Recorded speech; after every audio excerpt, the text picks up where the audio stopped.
The Indiana Fever truly are unbelievable. Unkillable, that is. It felt like the Dream had control of game 3. We're going to win the series. And here come the Fever again. Late in the fourth quarter, they steal the win. Aaliyah Boston with the game winner. Kelsey Mitchell, brilliant again. Lexi Hull with the big steal late. And then there are high-profile, players from the bench cheering them on in Sophie Cunningham and Caitlin Clark and company. But it just the story of the Fever season, a season that now continues into the second round of the WNBA playoffs. Every single time you think you can count this team out, they get that shoulder up off of the mat. And that's what happened again against Atlanta. Like, honestly, I was ready. I was ready to do like the season's over kind of wrap up video, no question. And I had some critiques in the game. Too many hardship players getting shots up. I thought Odyssey Sims was a little out of her element at times during the game. Ariel Powers, same thing. Ariel could be a little extra, I think, where it looks like she's playing really hard, but then the offensive player gets right by her. Jordan Canada was given the Fever problems in this one. Lexi didn't play her best game overall, but through it all, the Fever persevere. And when you look at the final box score, it winds up very balanced. And Hull gets to 10 points. Obviously 24 for Kelsey Mitchell, 16 for Sims, 14 for Boston, 12 for Natasha Howard. The Dream also with a balanced effort across the board, but they lose it at home. Here's how it ended and wrapped up. I was screaming timeout on this play, by the way. I got to be honest. Generally, I'm with the coach for not calling a timeout, but I was thinking it just felt scrambled. Call timeout. Never mind. Boston wide open under the basket.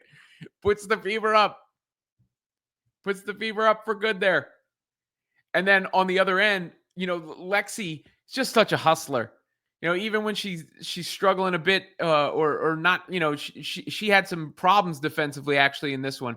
But when it comes to it, they made a switch where Kelsey Mitchell took on her defensive assignment for a while. But when it really mattered, you can never count out Lexi Hull's hustle. And here it comes. Atlanta with a chance to win the game. Nope. Lexi gets in the passing lane, and it's a wrap. Fever move on. Who would have thought? I guess anybody who's a fan of them would have to have that thought at this point in time. Caitlin Clark showed her support. Not only did she write Fev Show, but I'm going to put this message on the screen because I think it's more apt. Stephanie White! For all those people who thought there might be some strife there. Doesn't appear that way. Appears that Caitlin Clark, a big fan of the Indiana Fever coach, and how could you not be at this point? The way Stephanie White has guided this team, assembled together by duct tape. Like I said, all these hardship players firing up shots in a crucial playoff game. Shea Petty hit a big one, by the way. And then there's Kelsey Mitchell. You can't say enough good things about Kelsey Mitchell. My goodness, what a season she's had. She is just Hooper personified. In the first half, you got Kelsey getting buckets. There's 1-3 for you. And then she came back and got a couple more. Just firing it up was Kelsey. She was going to go down swinging if she went down. 7 of 16 from the floor, 3 of 6 from 3, 24 points for Kelsey Mitchell. Played both ends, played tremendous. And then there was AB in there battling. That one sequence with Bree Jones. I thought that was significant where, she's not going to take any crap. You got AB out there getting tangled up with Jones. He says, get off me. Right here. Get off me. Throws her down. That's the kind of thing you need to see from this Indiana Fever team because, they've been, I think, marked at times as like sort of a bit of a punk squad that can be pushed around a little bit, shoved around a little bit, and not in this instance. In this instance, the Fever are the ones doing the shoving. And they're the ones telling a dream to go home, or I guess stay home, since they're in Atlanta. They don't have to go anywhere. You have to leave the state or the city, but you got to leave the season.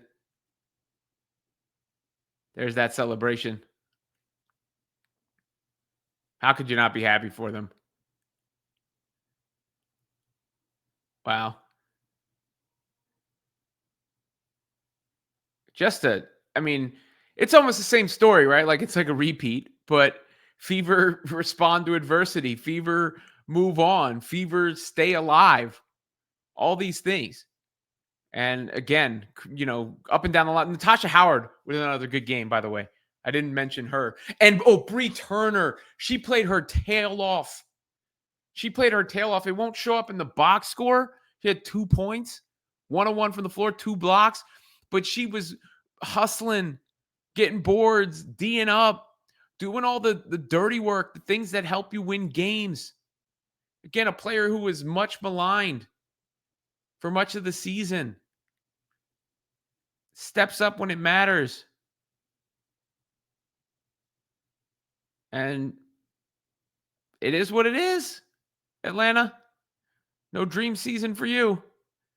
And that nightmare season for the Indiana Fever, which it felt like so, often, instead turns into, well, whatever it is now, one that continues. One that continues. And the Fever, I mean, what else can you say? How many season-ending injuries was it? I mean, again, Odyssey Sims was playing. You think if like Caitlin Clark was in her place, what the Fever would be doing. But even Ari McDonald, you forget about Ari McDonald in her place, what they could be doing. But you can't take away from the players that are on the floor. And Sims played much better in the second half, by the way. I don't mean to pick on her or anything like that. Like she just had a couple of plays where I thought she had a little too much dip on her chip. But she really played well in the second half, or played much better in the second half. And look, these are the circumstances that they're coming into where, I don't know. I mean, you you have everybody picking Atlanta, right? The Fever just posted this as I'm recording. Dreaming two, dreaming two, dreaming two, dreaming two, dreaming two, dreaming two, dreaming two, dreaming two, dreaming three. At least the last one had dreaming three. Turns out, Fever in 3. Fever survive. You could even say Fever thrive.